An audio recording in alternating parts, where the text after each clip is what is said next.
Hello and welcome. It is 6 o'clock on Friday and time for the 6 o'clock club. Here I am again, waiting for people to jump into chat. Hello to you all if you are watching now, or if you are watching in the future on catch up.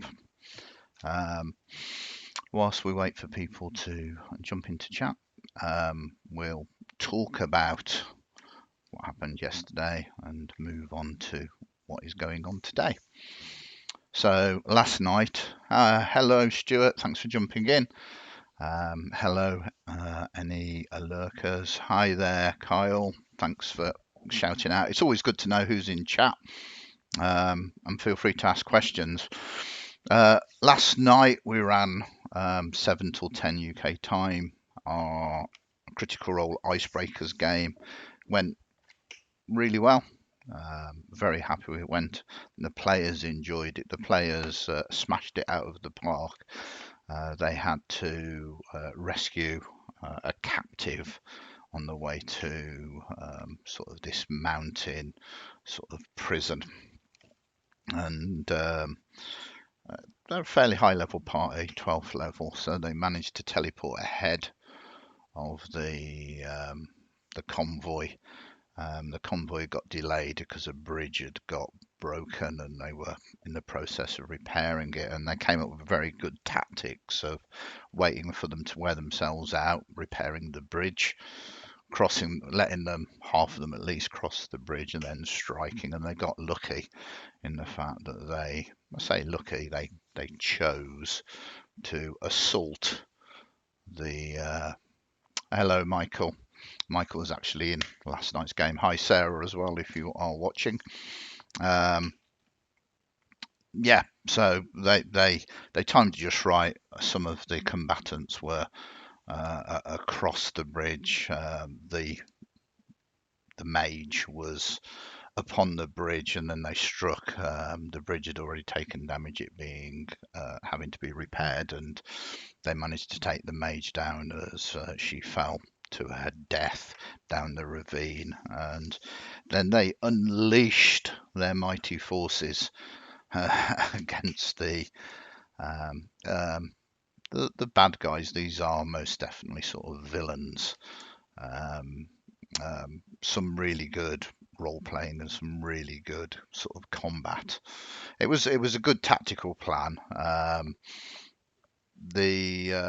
The soldiers were a mix of veterans and champions, having multiple attacks and quite good action economy and everything else. And the icebreakers really sort of rocked it. It could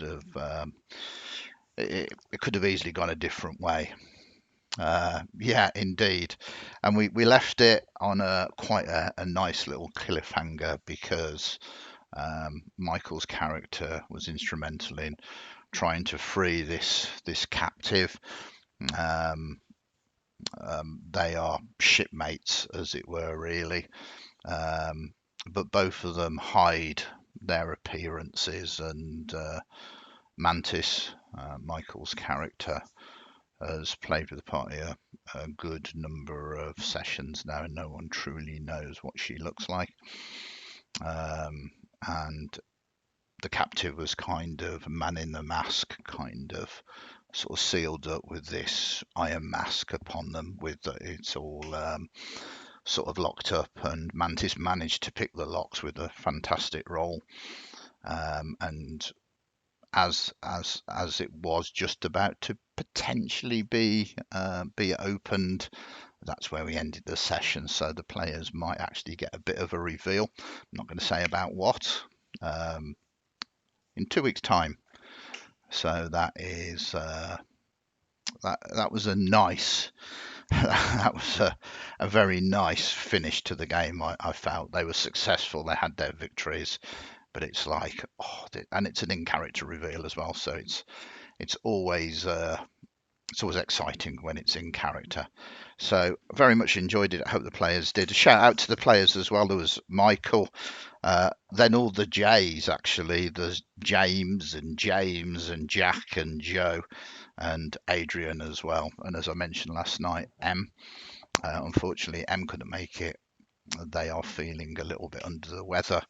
And M, if you were watching either now or in the future, you were missed. Florence got up to shenanigans, absolutely.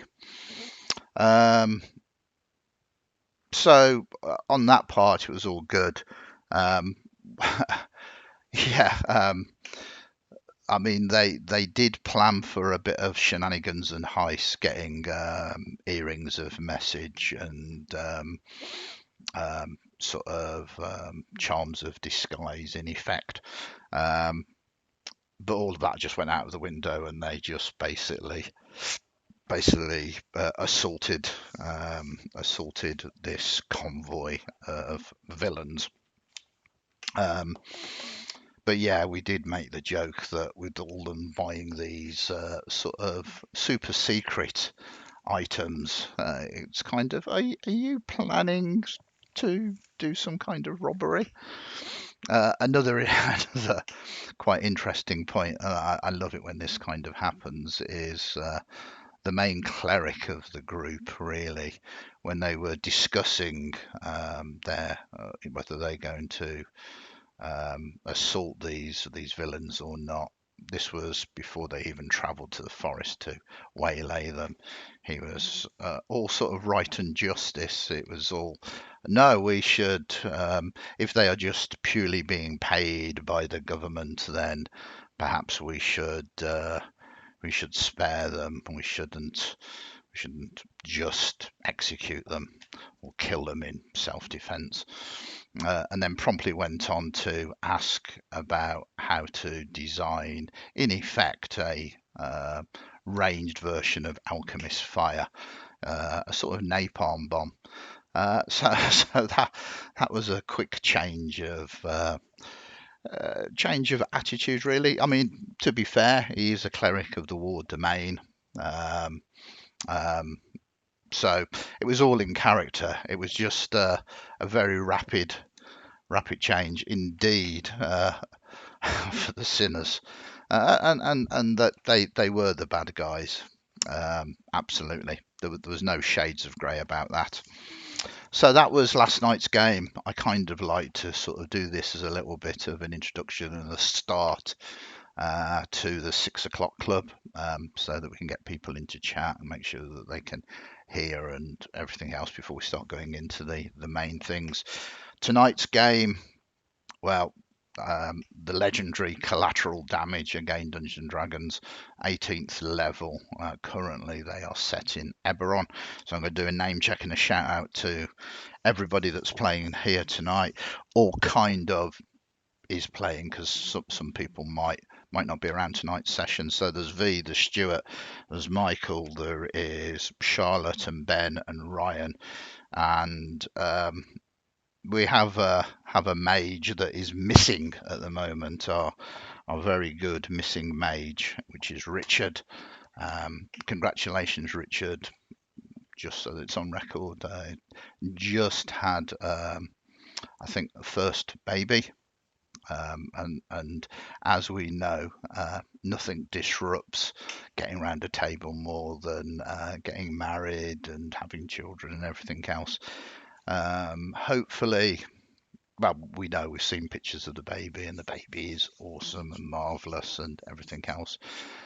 But once those sleepless nights pass, hopefully you can rejoin us back at the table again, because we miss your character, we miss you as well. Exactly what they're doing tonight, who knows? It's Collateral Damage. It's going to be fun regardless of what it is. It will be absolutely great fun.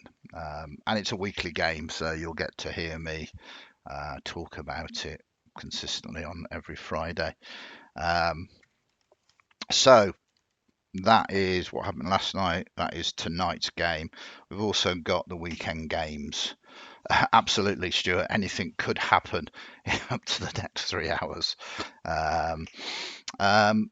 So there won't be a 6 o'clock show tomorrow or Sunday. We've designed it to be Monday to Friday, mainly because I spend most of my Saturday and Sundays running games. Traditionally, I run 4 games on Saturday and 4 games on Sunday. So tomorrow we've got Curse of Strahd first thing in the morning, then we've got Tomb of Annihilation, then we've got another Critical Role game, The Diplomates, up to 7 o'clock. Unfortunately, the Call of Cthulhu game we've decided to postpone to the 4th of February, which means I have a free evening. Now, when I have free evenings, I do other things. So I am planning on doing a stream tomorrow night if anybody is available from about 8 o'clock. And I thought what would be interesting is to show you some of the things I'm working on for our very first publication. It will go into a little bit of game design, it will go into a little bit of the way that we're thinking about doing things. So we'll be doing that from about 8 o'clock, maybe for an hour, maybe for 2 hours, depending on who's in chat, if anybody's interested, a little bit of theory behind my thought processes. I have absolutely no idea if this is the correct way to design a game, or rather design a sort of scenario or publication. But I'll talk you through my processes. I might also include tomorrow night update on Dungeon 23. This is Dungeon 23 is a concept that I picked up just before Christmas. You basically create a room a day. So that's 30 plus rooms a month, and each month represents a level of a dungeon. So by the end of the year, you have 12 levels, 30 rooms or encounters in each. And I've actually managed to keep up with it so far. So if you are interested in that, it's on my Twitter and it's on Discord as well, our Discord. So you can kind of see that catching up on a daily basis. But I might do a recap tomorrow night as well. So, as I say, I should be running a game. Game's not firing, so I'm going to use that time to do some writing, and I am inviting you all to come along as well. Then on Sunday, we've got, I was going to do the Pathfinder game, but we've had no takers for that at the moment. I think it's just bad timing. First thing on a Sunday morning, everybody kind of likes their lie-in or sort of does the things like going to the swimming baths, etc., etc. So I think it is just bad timing. People do definitely seem interested in giving Pathfinder a go, and we're kind of going to need to find a better time slot for it. MJ, it's second edition, and I snooped, MJ. I snooped. I saw that you followed me last night, and you didn't say who you are. I know who you are. Hi, welcome. No, absolutely. It's great to, I mean, we talk on Facebook anyway, but it's nice to catch bases here as well. So, and thanks for joining us tonight as well. Yeah, Cara, you are an angel, as we know, and I think you would probably play all the games if you possibly could, but sometimes work does get in the way. It is what it is. I'm not going to do any streaming Sunday morning though. I've got so much other prep to do because then I've got a mythical game at 1 o'clock. Then we've got our Eberron game at 4 o'clock. And then I've got a play test of the system I'm writing at 7 o'clock. So that morning sort of period actually gives me a little bit of breathing time to do all of that extra work. Full on at Twisted Narrative Towers, it really is. I barely stop, as you know. So hopefully people might be interested in tomorrow night. Depends. Saturday night people might be doing things, but I'm gonna sort of do it anyway, and I'll be on stream. So I need to do it for my own benefit of doing it. So you are all invited should you wish to be. So a couple of things, news today, I suppose. Good news, you will probably all be aware of this anyway, but Legends of Vox Machina has launched on Amazon Prime. There's a lot of sort of internet talk about it. Haven't managed to see it yet. Watched season one, loved it. The first three episodes, 1, 2, and 3. So if you like your Critical Role, or if you like your Dungeons and Dragons, or if you just like your fantasy animation, um, guaranteed, definitely worth a watch. Um, there's a little sort of quote here from Ashley Johnson from Variety. This season almost feels in some ways closer to the game. I feel like it's sillier and it's darker and it's bigger and badder. I feel like everything has just turned to 11, um, which is a good indication. I really enjoyed the first season. Looking forward to watching the second season, to catching it up with it when I get a few moments to breathe. So that has come across my radar today. Nothing particularly else that I really want to point in your directions. But if anybody of you in chat has seen anything, feel free to shout up and I can share it with our community. Um, so I've been thinking about. Oh, is the first season on Prime as well? I believe so. I wouldn't imagine Prime have brought the rights to it, or it's licensed to Prime. So I'm pretty much sure that it should still be available, or the first season. Um, Definitely worth a watch. It's fun. I like my Critical Role. I like the group.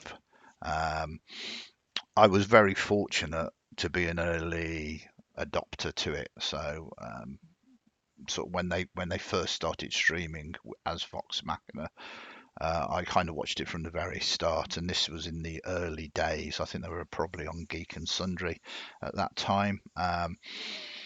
And it was fascinating to see something that I didn't really consider to be a spectator sport or spectator form of entertainment, for it to be as popular as it was. I was watching it because I'm always fascinated about watching games and sort of seeing rules, seeing interpretations of rules, seeing how the style of someone who GMs. I think you can always learn. Um, so I was fascinated by it right from the start. Um, and I think season one is my favourite season, because it's much rawer. The players were finding out about the rules of fifth ed. They didn't have the budget that they've got now. They were sort of getting used to the technologies and everything else.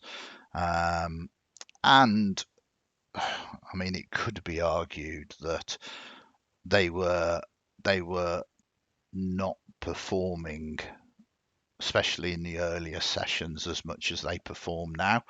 Um, that's not a criticism. I just think it was a lot rawer back then.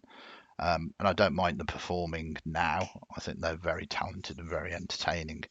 Um, but I did enjoy that rawness of, yeah, these are just players around a table with their friends having a blast, which is, I think, something we can all sort of appreciate. So yeah, I certainly point you into that direction. I'd be very interested to know what you think if you haven't watched it before, Cara. So yeah, give it a watch. Let us know. I think you'll enjoy it. I think you'll enjoy it. Um, so um, one of the things that I'm going to try and do every 6 o'clock club is do a little sort of section on GM's tips. And this is not tips you give to the GM, although any tips that you throw my way, I would be very appreciative. But no, this is things that I've kind of learned, or things that I personally find useful Last night we did something about reskinning monsters, and tonight, very simple. I think it's been covered by 1,000 other how to GMs and tips to GM, but it's something that's close to my heart and something that I do all of the time, and that is names. Names.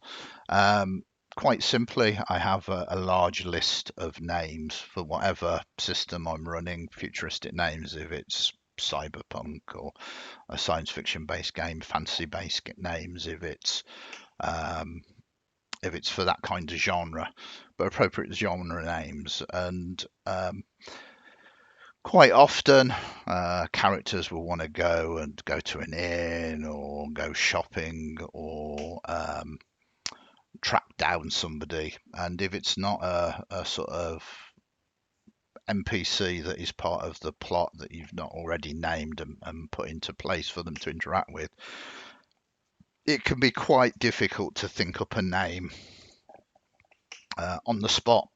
Um, and I think it just keeps that immersion there.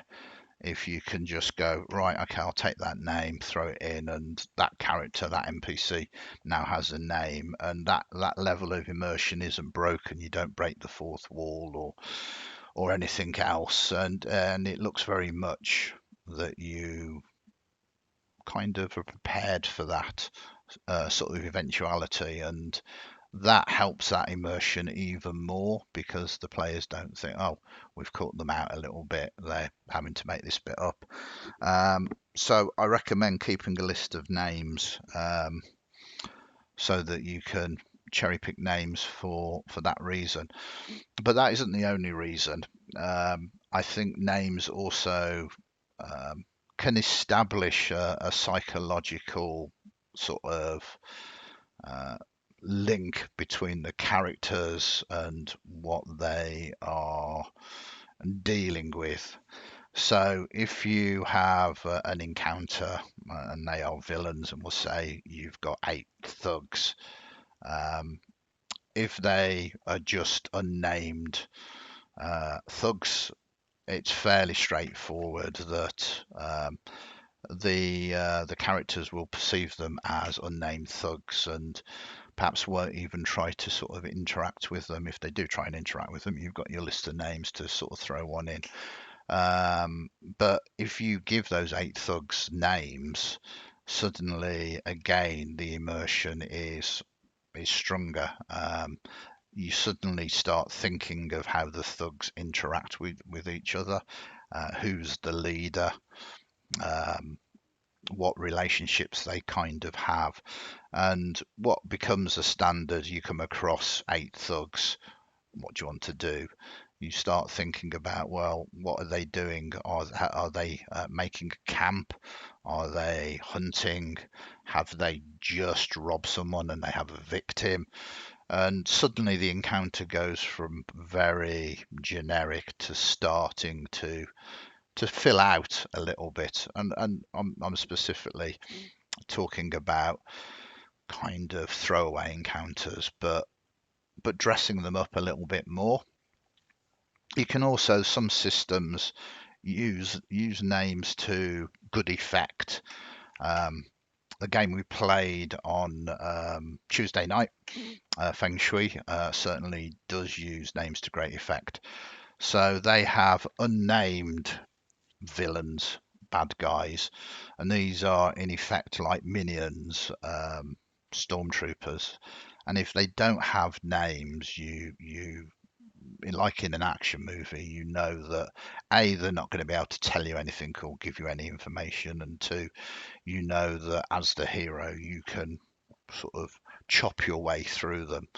Um, Whereas the true villains, the masterminds, the ones behind it, the lieutenants, do have names, and these are represent sort of tougher characters that are worth perhaps either capturing. They're going to be tougher to do that. Absolutely, Cara.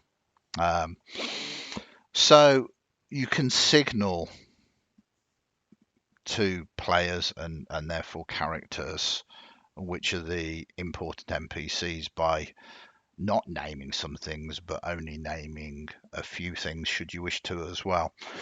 You could apply this technique quite easily to fantasy genres such as Dungeons and Dragons or Pathfinder, and you can use it to your benefit if you want to give the players a sort of heroic immersion. In fourth edition Dungeons and Dragons, they had a concept called minions, and minions only had one hit point, although they were representations of whatever they were. So if you were fighting, for instance, an orc minion, it would still do the damage of an orc. It would still have the great axe doing 1d12 plus 3 or whatever, and it would still have the attack bonus of it. So quite dangerous, but it would only have one hit point. So it meant that you could have a kind of multiples of these that would represent quite a big threat, but fairly easy for the characters to hack their way through, feeling truly mighty and heroic until they got to the big bad, as it were, really, who would be substantially tougher. So names, I think names are critically important. I love them. I keep a list of names for encounters, random encounters, and to represent non-minions, and to create little scenes from side encounters as well. So there you go, names, GM tip for Friday. Hopefully that's useful. You might all know it already, but it is something that I wanted to bring from behind my screen to you.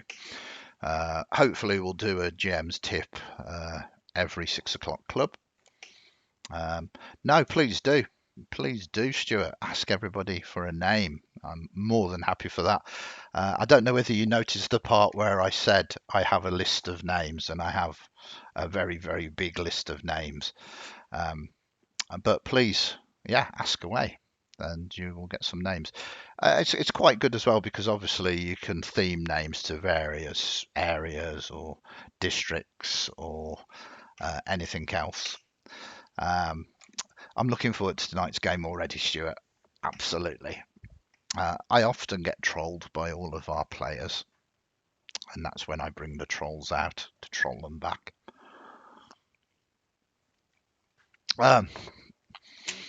So let me know in our Discord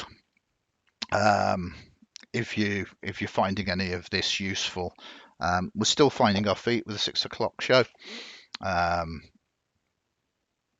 So we don't know what is interesting, what is not interesting. It's supposed to be kind of a little sort of update on the day, a general chat, and giving you some ideas, touching bases and saying hi to our community and giving name checks to them. I can boom, boom, boom, throw our Discord link here now.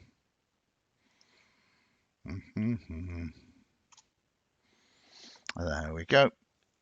That is our Discord link in chat. MJ says, thanks for Dungeon Alchemist, by the way, having a tinker right now.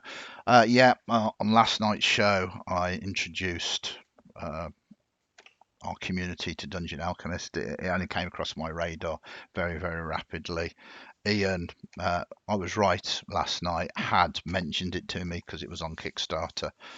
But it was Paul that literally showed it me a few days ago, and I went, I've got to have this. This is really good. Although I did mess it up last night in the fact that I was being a little bit too cocky, and I didn't rename the files. But I solved it. We had the map. Everybody's going, we can see a big building. What's that big building? And I'm going, it's a forest. What's going on? Thanks for letting us know. It is indeed a learning experience. I've got very, very awesome, considerate and patient players. So I'm very lucky in that way. But it is rapidly nice and simple. So we are we are sort of coming towards the end of this. I've got a few other things that I do that I kind of want to share with you, and um, a few other things before we sign off though. So one of the things that I do, I hang out on Twitter, and it's a terrible place to be honest. But occasionally you get some gems. And one of the people I follow is someone you again might all be familiar with. Um, she is from the TV and the program called Countdown. Um, Her name is Susie Dent, and sort of every day she does a word of the day, and it's quite interesting. She kind of leans into some kind of sort of old-fashioned words, whether they're Victorian or medieval or whatever. Um, and it's very good for your vocabulary, but it's quite cool to be able to kind of use them and kind of inspire you in a little way. So I thought for any of you who actually use Twitter now, a lot of people I know have left. I'm going to put her thing into chat here, so you can sort of give her a look if you want. Because obviously, writing, running, uh, role-playing games is all about you know resources, finding words, finding ideas, and I do find following her um, inspirational, really. Not in a not in a way that it gets my creative juices flowing, I suppose. Today's word of the day is pantophobia from the 19th century. A fear of anxiety over absolutely everything, which I really like. I mean, we can use that for Call of Cthulhu. We can use that just generally speaking, and it kind of just sums up my existence. Exactly. Even MJ is feeling it. No, this is exactly the same. Um, I think in these troubled times, the great thing about Susie is she's got a finger on the pulse, and she puts some very good words out there, which sums up how many of us are feeling at the moment, whether it's to do with what has recently happened with our community, or whether it's the world at large. Um, but yeah, pantophobia is the word of the day. So I might just bring these across to you every day if they're any good, um, just for a little bit of fun and for something to say as well. To say as well. Um, so I think that is more or less it, really. I wanted to talk about what's happening over the weekend, kind of highlight. I will be streaming tomorrow night if you want to join me for that. Um, Speak about word of the day, do a little bit. I'm not quite going yet, Marmalade, but great to see you on board for it live. Yeah, for it live. Um, but I'm terrible. This is one of the skills I'm going to have to learn. Sort of reading chat and then maintaining my thought, line of thought. Um, so yes, what I've been looking at is and Marmalade is a good reminder here, is we obviously do these on Twitch. I, I kind of find Twitch easy to run, mainly because it's the only setup that I've got, and I haven't really got any time to start exploring other things. Um, but the reality is Twitch is, in terms of remuneration, remuneration in terms of making it financially viable for the time and effort sort of put in compared to sort of YouTube is not very good.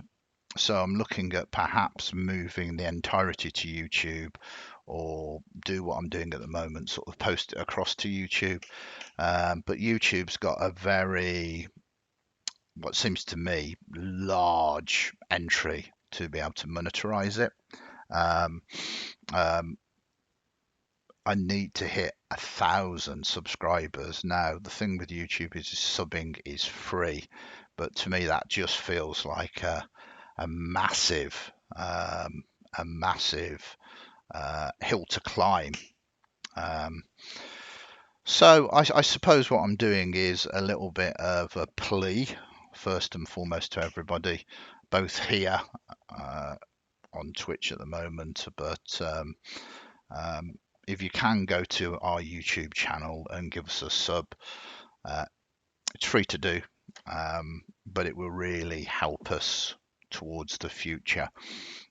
If you are on YouTube, if you can give us a sub, that will be amazing as well.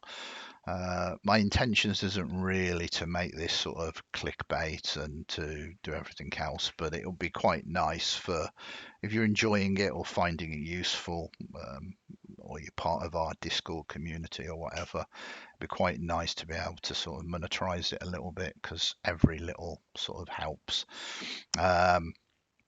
So you could really help me out by doing that. I'm going to look at it properly on Monday.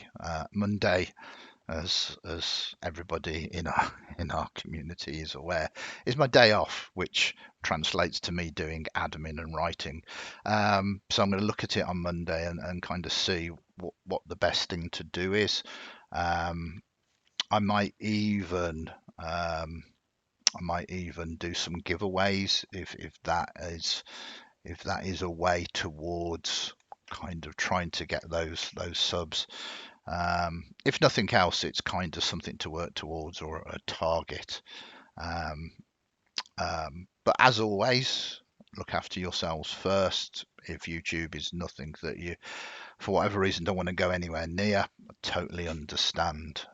But I thought I'd raise the point now, because it's something that I'm looking at for sort of next week onwards.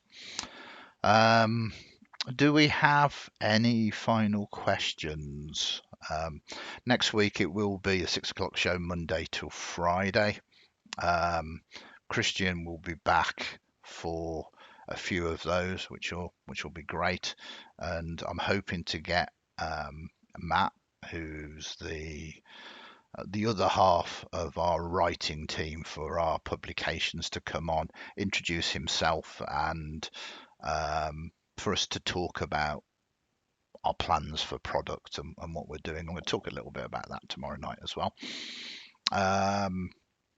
So if I don't see you before, we'll be back at 6 o'clock on Sunday night. Is your name a list of players that have caused you the most trouble? No. I get my inspirations, because it's a very good question, Kyle. But I get my inspirations from all sorts of places. Sort of first and last names from sort of movies, TV. To me, sort of once you put that label, that name upon an NPC, it kind of shapes them, and it's almost, sounds strange, I am a bit odd, but like breathing life into them. They go from this two-dimensional, I am thug number two, or Drow Elite Warrior, for those of you who watched our charity 24-hour stream. It will always remain a legend. That was a time that I lost my list of names. Stuart was there. Oh, and that's another thing as well. He does indeed. That is another thing. February time, because I've got this technology working now, which is amazing for me. I'm looking at bringing back some of the actual plays that we do as well. So there won't be anywhere near as many as we tried to do with Untold Chronicles, but we might start doing some actual plays. Um, it will most likely be on a every other Tuesday and every other Wednesday, and it'll probably be 7 till 10. So stay tuned for that as well. That'll be February time. I'm keen to do it. I just don't know whether it's going to happen sooner or later. Really, I have a massive list of to do things to do. Okay. Thank you for your questions and your company. If I don't see you before, have an amazing weekend, whatever you're doing. If you're working, um, sort of big love to you. Um, try and enjoy it as best as you can. I am going to take a quick breather, and then we are going to launch Collateral Damage. Hopefully, though, if you are free, I will catch you tomorrow night from about 8, where I will go through my method of design and talk about our very first to be published product. See you later, MJ. Thanks for joining us. Thanks everybody in chat, everybody that's lurking. Thanks to all of you that are watching, say from the future on YouTube or on Twitch. Stay safe, be kind to each other. Catch you all later.